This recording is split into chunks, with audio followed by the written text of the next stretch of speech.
On today's episode of Water Cooler Weekly, we are joined by James Seymour. James talks about his life in music and how he has shifted his focus from the early days of his career to where he is now. He gives us a look at what he's doing and talks about the projects that he is involved in. This was a really fun episode to do, and I really hope that you'll enjoy this episode with James as much as I did.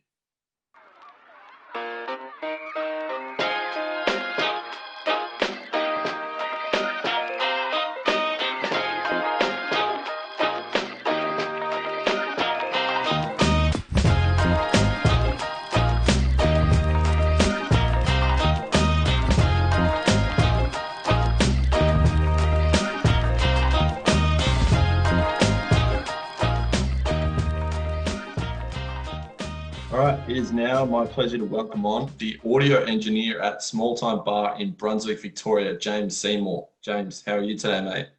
I'm well, mate. How you doing? I'm doing sensational. Obviously, you've hopped on here just very shortly after all of Melbourne or Victoria has been given some good news. So, first off, let's just get how you're feeling with the whole situation with lockdown and us coming out of it. Yeah, being at Small Time, we launched in Feb this year. It's 3 weeks before first lockdown, and we kind of hit the ground running. And it was pretty wild for those 3 weeks, and then it wasn't until like the lockdown hit that we had a bit of a chance to breathe. And so time's been pretty good for us to kind of reassess where we're at and what's going down, and how we operate. And then I think we're at a point now where we're comfortable and excited to open up again, so it's exciting. It's kind of a shock, like out of nowhere. I didn't think the restrictions would lift this quickly. Like maybe a little bit more notice would have been cool, but amazing news. Yeah, absolutely. So we'll get stuck in, and I'll get you to give us a rundown on what Small Time does, because I'm guessing few people, listeners, probably might not know much about the bar, but it is a really cool, interesting concept, and it's not your average bar. So maybe just give us a rundown on what the sort of not the main goal of the bar, but sort of what it tries to achieve with local music artists. Mm-hmm. Yeah, so we basically started Small Time with an endeavor to help career committed like early stage artists in any way we can. And so basically we've combined like a recording studio upstairs with a bar and New York style pizza downstairs, and then there's a little live room down there too, with a glass wall to the bar. So it's kind of allowed us to cross between like music lovers and music creators and kind of merge the two worlds together, and that's kind of the aim. Now, I know you mentioned when we spoke before that you're also involved with the Brunswick Music Festival. Maybe just touch on sort of what went on behind that, and a little bit about the festival and where you think you'll take things sort of moving forward out of this. Yeah, well, Brunswick Music Festival lined up perfectly with when we were opening in Feb, so like the end of Feb. And basically we launched the week before Brunswick Music Festival happened, and involved ourselves with that festival. And we were the hub for artists. It was kind of like the green room of the festival for artists to come in and just hang out in. We also showcased the live space that I mentioned downstairs for the first time, which was great.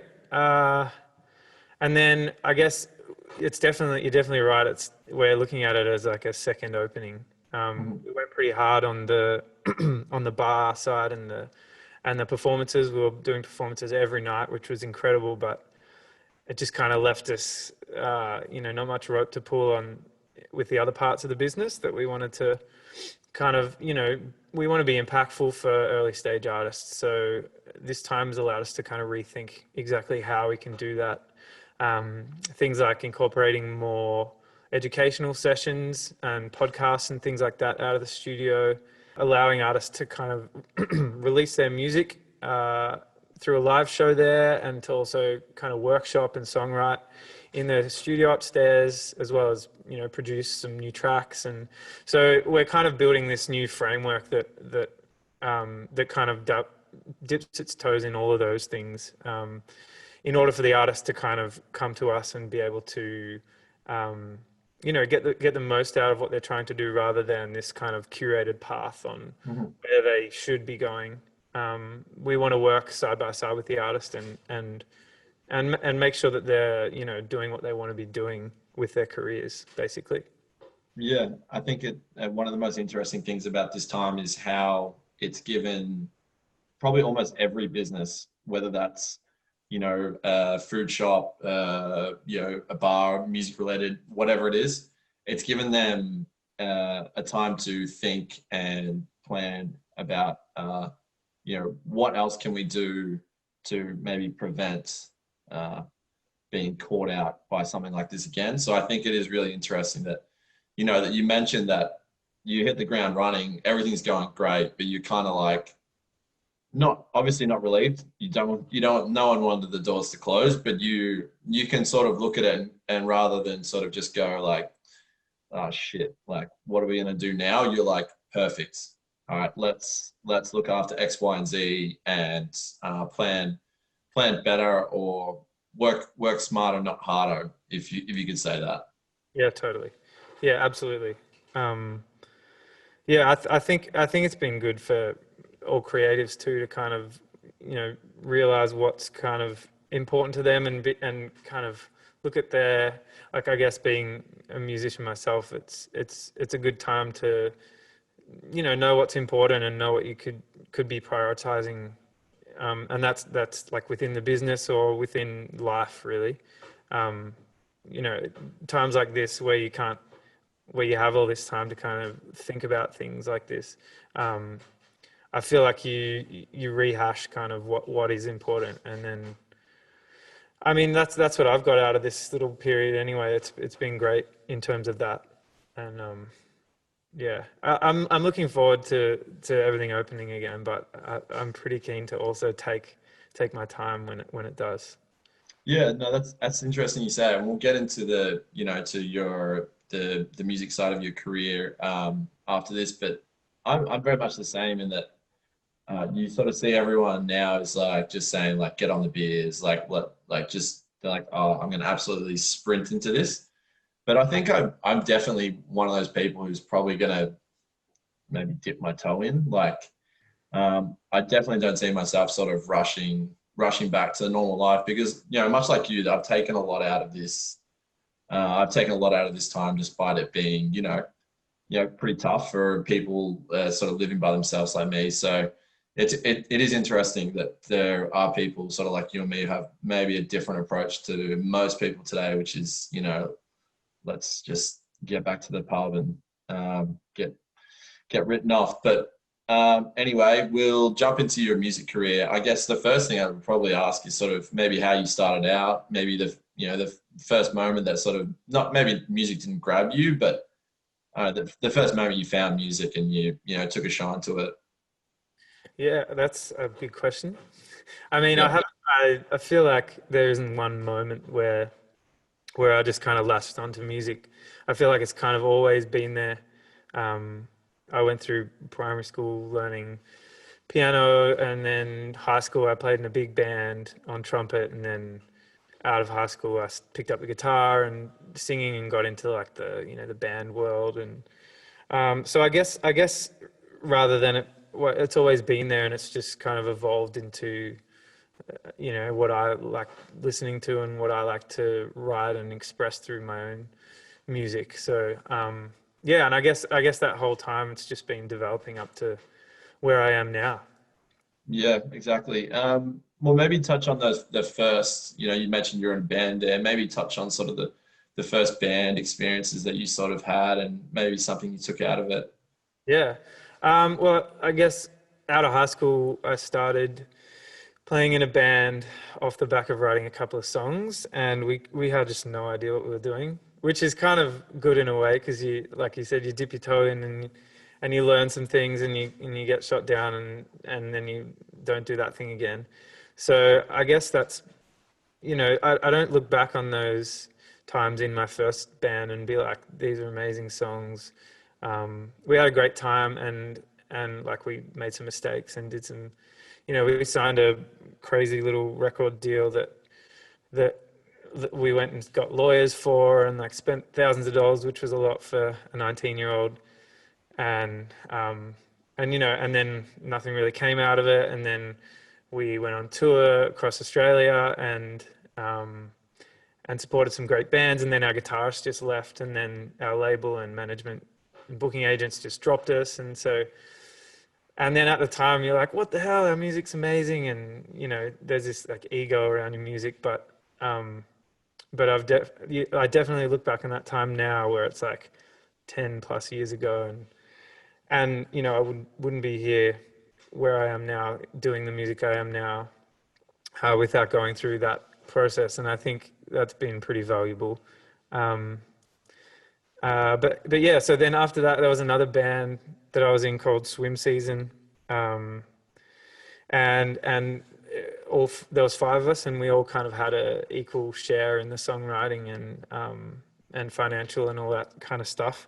And then after a while, it just kind of got a bit much, too many chefs in the kitchen, and I needed a little outlet of my own. So I went back into kind of writing my own stuff under an artist named Feelds.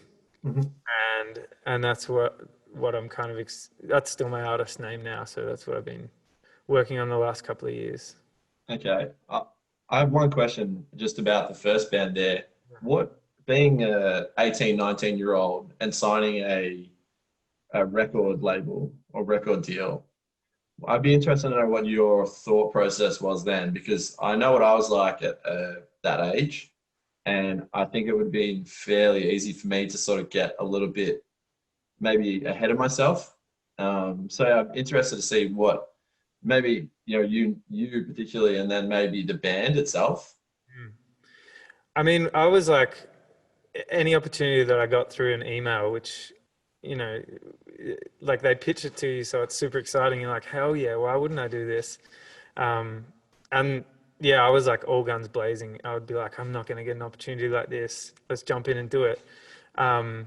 We didn't do that, which is why we went through the lawyer thing. But that was kind of like a forced hand as well, as we learnt more about like what the deal was actually offering and what it meant like commitment wise to us. And so we were initially offered a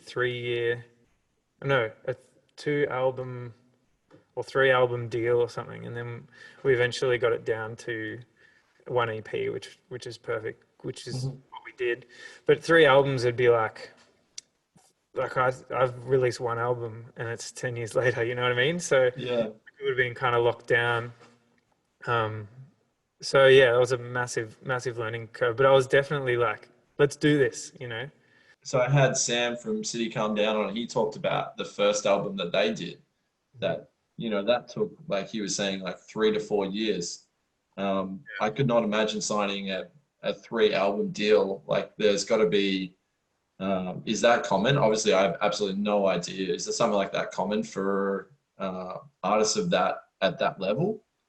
I don't know, to be honest. Like, I haven't had an offer after that, so I'm not sure. I'm sure every label has a different deal, and it's negotiable, and it's wherever the artist is at in their career. I guess I'm not sure. Maybe I don't know. It's a lot. 3 albums is a lot. Yeah. Maybe it was 2 albums, but it's still quite a bit. And Yeah. usually it's like such a young age as well. Yeah, exactly. I mean, even if you're going by that, you're still pretty much tying yourself to someone for like 5 years. Mm. Yeah, Which I wasn't too concerned about at the time either, because I didn't know what that meant. And I'd be like, why wouldn't I want to be attached to this label for the next? It's like, they're going to help me create the next 2 records. Hell yeah. Yeah. But yeah, I'd think about it very differently this day and age. Yeah, I think this is really interesting, because what you've explained with the bar and sort of, what it's hoping to do is probably perfect for almost a situation like this, because I'm guessing you're 18, 19, Do you have many people in the industry that you know that you can sort of go to and go, hey, we've got this advice and we think it's too good to be true? Yeah. Whereas, you can look back at it now and someone in your situation can come to you and say, hey, I just got offered this, like it seems incredible. And you can kind of be like, use this experience to, open maybe a door that, people don't see at that point in time. Yeah, for sure. I think the small time as well, um, like aims to kind of champion artists, I guess, and allow them, or just help them, like an older sibling or something, and just kind of be there with them, um, to kind of go through everything that's involved. So maybe to be able to manage themselves, and then be able to, what am I saying here? Like, we want the artists to be able to kind of be able to manage themselves so that they can Mhm. make good decisions that will, impact positively on their career. So whether to add a manager, for example, or if it's the right manager, or if they need a manager at this point in their career. I think just like understanding those things, and like understanding that being a musician is a business, and that there's like finance and things involved. Um, Having an artist be aware of that, and then allowing them to confidently make their own decisions, I think it's really important as at a young level, because I certainly didn't have that back when I was in that situation with the label deal. Not saying I made the wrong decision or anything, but I would I would have done things way differently if I had something like small time there. So I guess that's kind of a big part of what we're trying to do as well. Yeah, no, that's why I said it's so interesting because, you said that, you wouldn't necessarily have done things differently, but I think that what that sort of information or advice does for, it could do for one person, there could be 15 other people that realize that and go, okay, that's not what I'm looking for. That's what I am looking for. And I'm guessing like with most things, when you're sort of getting into it at a level like this, especially when you maybe at that young age bracket where some of the stuff can be a little bit daunting when you're still in that. I'm guessing that what you consider as the most enjoyable time of your career is, you're still young and, guess you probably look at it as you're like, we're just playing music and, now you've got to deal with all these extracurricular sort of stuff. And I just know I can only think about what I would have been like in that situation, and I know that I would have been like completely overwhelmed with all that sort of stuff. Yeah, totally. I mean, you're exactly right. When you're fresh out of high school and you're like, I just want to play music and be in a band and rock out and play shows to my friends. Like that's all you're thinking about. Um, so I think it's important that at least you have some sort of understanding with all this other stuff that actually needs to, be thought about. Unfortunately, I mean, but also fortunately, like it's a business, and it's your livelihood and your career if you want to take it seriously. So Yeah, no, that's really good. I mean, and this is just my point of view. Like, if I can help someone in a situation like this, and even if it just helps one person, then whatever it is that I went through, it means almost next to nothing after that. So that's really cool that that you've had that experience at such a young age, and you can look back on it, and it hasn't impacted your career negatively. I know a lot of people can sort of maybe turned off something, or they go out and move into a different field or whatever, but the fact that you've stayed and you can sort of look back on it in a good and educational light is something that's really cool, and people will benefit from that. We'll move into your you mentioned Feelds, which is the solo stuff you're doing now, so maybe touch on that and sort of what the aim behind it was, and how I know you mentioned you just have one album, right? yeah, I released an album last year in November. Yeah, what was it like releasing that? I can imagine the It whole was- process. yeah, I mean, it was a bit of a long time coming, I guess. It was awesome. It felt so good to put out a record and press some vinyl, and It's something that I've always wanted to do as a musician and just haven't had the time or circumstance or money or whatever. But yeah, it was massive, and I'm huge on collaboration and co-writing and stuff. So I tried to just involve as many as my pals as I could within the process, and that's been really good. And now I'm currently writing my second album, and it's even more collaborative. Mhm. It's been funny, like there's been a lot of Zoom co-writing, which is like in lockdown, which has been pretty interesting, but it's good. At the moment, there's a song so every song on the album, when I eventually put it out, will be with someone else, another artist, um, having a part in it, in the creation. So yeah, it's exciting. It's exciting to me. And I'm not, Fields is this project where there's not really an expectation for it to like take over the world or anything. And it doesn't have to be this like one kind of set genre or whatever. And I think that's why the collaboration thing works so well is we can just kind of create this thing in this space, and then whatever you bring is just adding an ingredient to this pot, and we're just kind of making this thing together, and that just excites the heck out of me. It's yeah, that's a journey I'm on at the moment. Yeah, that sounds really interesting. So I think from what I take out of that is you've almost taken all of the pressure off yourself, where you're like, this is I have not that you have no expectations for it, but you're like, this is what I want to do. I want to collab with these guys, girls that I know are great artists, maybe in a similar spot in their career. And it doesn't have to be set music. It's just let's just make good music. Let's just have fun. Do you think that's completely light years away from, say, the first two bands that you were in? Yeah, for sure, absolutely. Um, I think it's kind of the opposite. Like maybe that's why I needed to do Fields when I was in this band where we're all writing. Maybe like I had some sort of like controlling thing in my mind, like some sort of control freak, or things weren't going the way that I thought they were going to go, and I'm sure the other people in the band thought that as well. Or you didn't agree on something. Um, it's funny thinking about that because you're like, I've left that to get away from that, but now I really want to push the collaboration where there's no rules and there's no ego and things like that. So yeah, it's interesting you say that. Bring that up. No, I think no, I understand how people can probably sort of say that, but I think if you look at the two as a whole, even not me being a music person, I can sort of see the differences there where, you say you have 4 or 5 people in a band. Obviously the album is going to have probably a set genre, sorry. And everyone is gonna, you mentioned that everyone had equal say. Whereas this is, I'm guessing you've kind of got 1 to 2 people.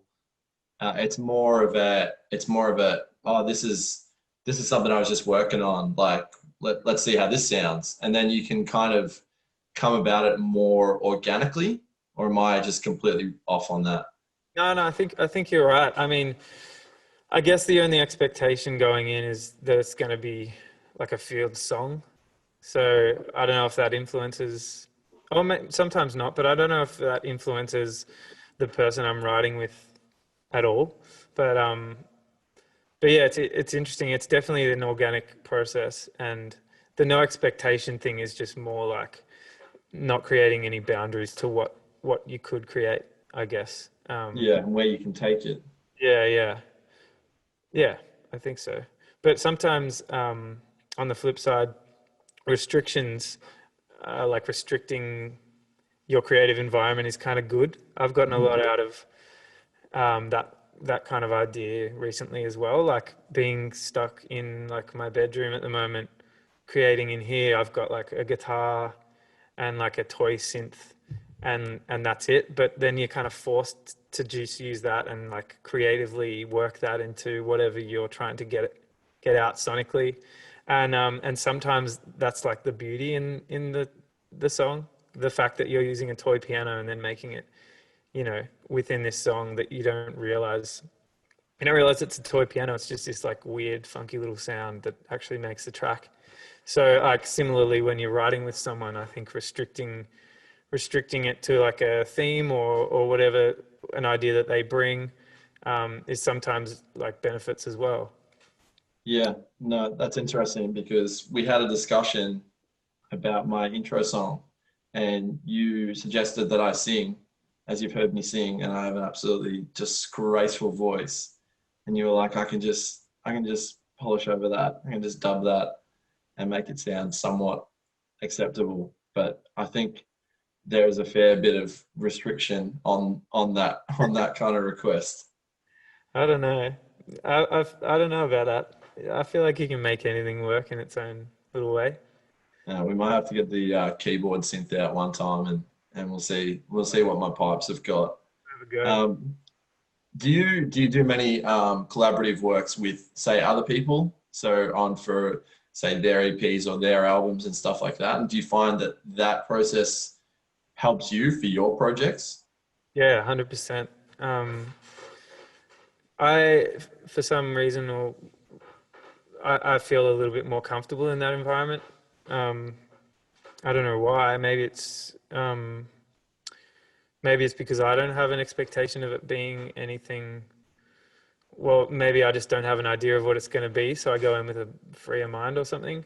Mhm. Um, but yeah, I really enjoy. It's kind of like that restriction thing. It's more of like a brief or an idea of where they might want to take it, and then I really enjoy kind of making that. I really enjoy that process and trying to make that happen. And I guess that's why I'm a producer, and that's kind of what I do Mhm. for a day job is work with artists and try to kind of create this thing that they're trying to get out of their brain, and then collaborate at the same time to push ideas, something maybe that they haven't thought of doing within the track, and yeah, things like that, for sure. Is that process getting someone having someone ask you to collaborate on a song? Is that like a, maybe not a humbling feeling, but is that sort of a like a whoa moment? Like where you're like, this person is trusting me or wants me to be involved in this. Like I could just imagine that being sort of a, something that's just maybe just a really nice feeling that someone wants to work with you. Yeah, for sure. It feels amazing to, for someone to trust you with their, like, songwriting can be quite personal and usually is, and um, for them to open up and allow me to come in and put my spin on things, or help them try to create this thing that they're trying to create is amazing, and I think that's kind of the reason I do it. I'm going to ask you maybe a long-winded question here, but I think it'll be a good one. Think back to you're in high school, you've just started the band. Do you think your mindset from where it is then to now is completely miles and miles apart? And do you think that you are so much more happier with sort of maybe where you are at your career in terms of what you're doing in music, as opposed to what you thought you would, which was maybe touring with a band, playing all over the world? Yeah, I think I'm happy. Yeah, I'm very happy where I am producing and creating music and creating worlds within music. Um, when I started, what was I? I guess I just wanted to play live shows and tour and stuff, and I've done a bit of that, and I still love doing it. I still play in a band called Merpire, and we tour quite a bit when we can. Um, and Field still plays around, but yeah, I definitely get the most enjoyment out of creating and recording music, especially with other people, which is not where I thought I was going to be, to be honest. Yeah. I remember thinking when I was younger that like it was way out of my reach to be able to produce music. I just thought it was a really like finite kind of very skilled task, or I don't know, like it's like maybe this like long-winded career to get there, or I just thought it was way out of reach and I couldn't, and it wasn't something that I thought about doing, to be honest. Um, but yeah, it just kind of evolved into into what I do, I Yeah. guess. I think it's interesting, and I look at it from I spent the best part of maybe 10 years convincing myself that I could only work, I could only have a job and I could only be happy working in hockey and something related to ice hockey. Mhm. And then when I got into it, I fucking hated it because it was just, it almost wasn't what I think. And um, I pretty much just ejected myself out of it, a year after. Mm. And I often think about, I often think about maybe I should have, and I'm not saying our two situations are even similar, but I think, if I maybe look at something else rather than just completely removing myself from it, maybe I find myself settled in at somewhere I completely wasn't even thinking about, within the industry. And, I'm like you, I'm just like really happy doing something that when I first started, wasn't necessarily thinking about. Yeah, I guess it's kind of funny. It's like if you plan too much to aim for something that you think you want to do, it kind of doesn't work out or something. I feel Yeah, like that's pretty common out of high school, at least. yeah, I mean, no, it's interesting. like I didn't think I could have a career in music, to be honest. I don't think like a serious day job or um, you know, life dependency career out of it, out of high school. Um, so I just like I went and did architecture and like, didn't like that, but that's what I thought was like a real job. And Yeah, like I could do music, but it's not like a real thing that I can do. yeah. No, that's really interesting you say that because, I'm guessing there's a lot of people who, um, well, I know there's a lot of people who don't necessarily love what they do for a day job, but it's almost like the financial strain of it is, forces them because obviously everyone has bills to pay, mortgages, whatever, but, it's something you're passionate about, you sort of, you you spend so much time in it and you manage to just find yourself in some part of it where you're like, shit, I didn't think I would be here, and shit, I didn't think this would be my job. And you might not necessarily be, making millions of dollars, but you genuinely are like, I love going to work each day. I love what I'm doing. And I'm living a good life. Like I'm not eating ramen noodles 3 times a night. Maybe you do that. I'm not sure. Um, but yeah, it is really interesting and it's really cool. And I really appreciate that about you is you can just genuinely see and hear how passionate you are about music and, how, you maybe didn't want to, or not want to do it, but you didn't see yourself in this situation. But the fact that you're here, you're making the most of it and you genuinely love it. Yeah. I think it's kind of part of the music industry too, to be honest. It's very undefined and it's like there's no guarantees in the music industry and I think that's the hardest part when you're like coming to terms with like pursuing it. It's like there's no like set course for you to take. And I think while that's kind of tough to think about and be like tough to commit to, I think it's actually like the beauty about it as well. It's kind of, like you can end up anywhere, and it is like literally like a moment that you have, or like an opportunity that you have, or someone you meet that kind of gets you to where you get to. It sounds so like weird and cliche, but I mean that's kind of half the fun. Yeah, absolutely. I mean, did you mention Merpire? Did you want to get into that stuff and also the other project you've got, which is going to be coming out a few weeks from obviously today, but a couple of days after we drop this episode. Mm. Yeah, well, I met Ree like 3 years ago, I guess, when she moved down to Melbourne, and um, and then we just like collaborated on a track back then, like I do with a few different artists, like the album, and then we just kind of hit it off and like we worked really well together in the studio, And then I joined her band. We're dating as well, so that Yeah, a little humble brag. I humble brag. She was that into music. Yeah, no, that's all. That's all it's going for me. Um, yeah, so yeah, we kind of built this new kind of, well, she did it, but I was there for the ride, I guess. And she built this new kind of identity here in Melbourne under Merpire, and left everything to pursue music, and and I've been there like co-producing it with her along the way, and it's been amazing. She's like her like willpower to kind of get stuff done is pretty inspirational, and because we live together in this lockdown, we like she's putting out an album in June next year, so she's shopping that around, but like that album's done, so we just got back into some writing for with no expectations, while we were in lockdown, and then kind of formed this world uh, of music that we then called Wilson's Prom, which is our new project.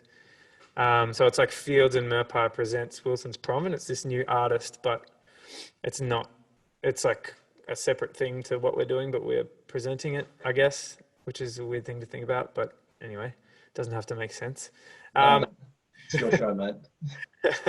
So yeah, we kind of created this world with that like no expectations in mind, and it was great. It allowed us to, try things that we usually wouldn't within our own projects, and kind of like produce in a way that we wouldn't usually do. So that was really fun, and we've got an EP coming out on November 4th. So Mhm. yeah, pretty pumped about that. It's been a great little like segue into between touring and playing shows, and then lockdown and Wilson's Prom, and then coming out the other side and hopefully releasing Merpire's album and touring again. Yeah, absolutely. I mean, I guess that's one thing where you sort of touched on at the start. You weren't sort of that bummed, or maybe not necessarily that bummed about being in lockdown, but you can see firsthand that, you didn't waste the time. You're like, okay, this is my situation. Let's do something, let's do something fun. Let's do something different. Which, I'm not sure if many people have probably done during this time. Obviously, everyone's coping differently. But yeah, it's really interesting to hear it from that point of view, is that you've been able to just create something completely different to what you normally would. And yeah, I'm not sure if you want to maybe touch on sort of the vibe of it or anything interesting about it, if you wanted to get into that. Yeah, well, I guess just to touch on your point before about the being in this lockdown, it's like we just created this out of the opportunity of like having the time to do so, Mhm. and I totally get that like some people aren't in that creative mindset, and I think it only happened because we had each other to push each other, to be creative again. So and after that was finished, like I honestly found it hard to kind of get in a room and do music again, and it's only been in the last couple of weeks that I've been able to, get myself in the headspace for that. So I don't want to like, I just wanted to mention that because I didn't want to like make people feel like they haven't done a lot, or some people struggle have struggled with this time quite a bit, and I totally understand, and being creative all the time is not possible. So it's okay to not to kind of take some time out for yourself, you know. Yeah, absolutely. Yeah, I guess I wasn't necessarily sort of to maybe sort of trying to focus more on the positive side of it, that you were able to sort of have this, and I touched on this with another earlier episode I did, where I had a guy named Dylan come on who works in the fitness industry, and he touched on like a bunch of things, which I personally didn't see, because obviously the gyms have been closed and everything just seems like, it's an awful time and there's nothing to take out of it. But he's like, listed off all these things. And I think, this is perfect because he mentioned that people who were time poor beforehand have now been given extra time, and that's to spend family time, to do this, to do that. And in your case, it was to, to do this project. Totally. Yeah. Yeah. Yeah. I guess like we were saying before, it's just kind of redefining what's important and just taking that time to think about those things and or do those things for sure. But I guess to your other question, the project itself, we kind of got lost in this world of this kind of fictional prom that hence why it's called Wilson's Prom. But so yeah, it's kind of based at this 1950s prom, which we have no idea about because it's an American thing. But so we wanted to kind of create this world where the listener kind of felt like they were at the prom, and then every song on the record is a different perspective of a character at the prom. So they're all kind of a little bit different in genre and different in vibe and mood. So yeah, and there's a bit of sound design at the start and in the middle of like a big band playing, and there's people like filling up their punch bottle and like walking around the room, and then it kind of dives into another song. So we tried to kind of create this like I guess movie experience or Yeah, like almost one continuous song almost. yeah, I guess or like one continuous night at the prom. Yeah, It's like, yeah, yeah, this is this person's perspective and they've got a crush on this person or something, and then that person is like all they want to do is like dance or whatever, and they feel differently, and it's the same moment but everyone's having a different experience or thinking about things a little differently to each other, which is just like human nature. And it was really fun to kind of dive into and explore that idea and try and encapsulate it and express it sonically. Um, but yeah. yeah. That's really interesting. Have you ever approached an album or maybe a set of songs like that before? Um, I guess when I did the Fields album, it had like a theme, and I tried to kind of run that through with like artwork and like what they were about and maybe the order of the songs, but not as much as this. Like this, I guess this is more of a concept album Yeah. from like when we wrote the first song with that idea in mind. But it's something I've always wanted to do as well. It's so enjoyable. Yeah, absolutely. That's great to hear. All right, so what we'll do is we'll go back, we'll touch on small time, and maybe we'll go sort of a little bit more into depth on the production side of it, and maybe sort of what it's going to look like post COVID. And so maybe if you wanted to just give us a little bit of a rundown on, the production space there. And I mean, it's up to you if you want to go into your day-to-day sort of involvements, but I mean, maybe, if people haven't sort of heard of the concept or the bar before, like give them a sort of a little bit of a vibe of, what to expect. Yeah. I guess as I mentioned earlier, it's like we created this space to really kind of bring the music loving world um, and the music world kind of together, and it's we wanted to create this unique space um, that people from both of those worlds could interact and see how music might be made or performed so that's done by the bar downstairs and the pizza and then this live room that's kind of like we designed this room to be like a radio KXP style performance where the band comes in and there's a host and they ask them a few questions in the middle of their set, and they're kind of in the round and you can see into the room through the glass from the bar, and you can and it's not really a performance or a gig to the bar. It's more like you can witness this interview and this performance Yeah.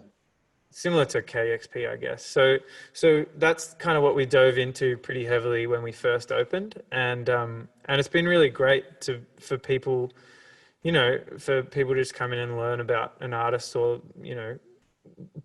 the way like songs are written or whatever the interview's about.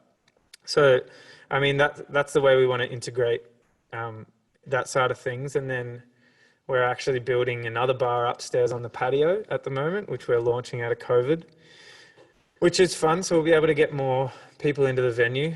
It's not massive. It's like we can have, or out of COVID, I think we can have 10 people inside with social distancing and 20 on the, or 30 on the patio.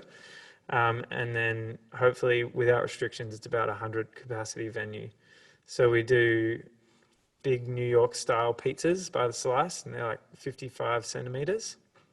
Okay. Yeah. And then, yeah, so upstairs next to the patio, we've got the production room, which is where I predominantly work out of. And we've had, we want to get artists in there to help workshop their songs and do songwriting sessions and tee them up with other producers and other artists that, they might benefit from. But then also we want the whole space to be able to facilitate, like in helping an artist and their release or what they want to be doing. So we could shoot some like behind the scenes of them in the studio and produce a video. We could, we could even do like some planning with like around their release and create some assets for that. So we really just want to be a space that people can come to and feel comfortable in, and hopefully we can be there as a support rather than like a directive, like telling people what they should be doing. Yeah. We want to be there to kind of facilitate what they want to be doing and help them have an impact on that within their career. Yeah, I guess it's more of, you're not telling them where to go. You're saying, yeah, this is where you have to go. Come with me. I'll show you. And I guess another thing just came to my head is that the financial side of all this stuff, I'm guessing people are in starting out or at a young age probably can't afford to have, say, the behind the scenes footage and stuff like that, which is, a lot of people have, a ton of interest in that sort of thing. So I think is that something that you're also sort of, obviously you're not going to, it's at the end of the day, it is a business, but it's also like you're helping people who with stuff that they might not necessarily have the reach for it at this stage in their career. Yeah, I guess that was also part of why we have the bar as well, like to have a bit of turnover for the rest of the business to be able to kind of, do a bit more than maybe say you'd go to a studio and just pay for the day or whatever. You might be able to fund the whole process with that same amount of money. So the bar downstairs kind of helps us be able to facilitate a lot of different things, and we have like a film crew that are part of the small time TV live session thing down there, that we can use to help artists create assets and whatever else they need. So and I guess every artist is at a different level as well, and we obviously take that into consideration and want to help them kind of wherever they're at, for sure.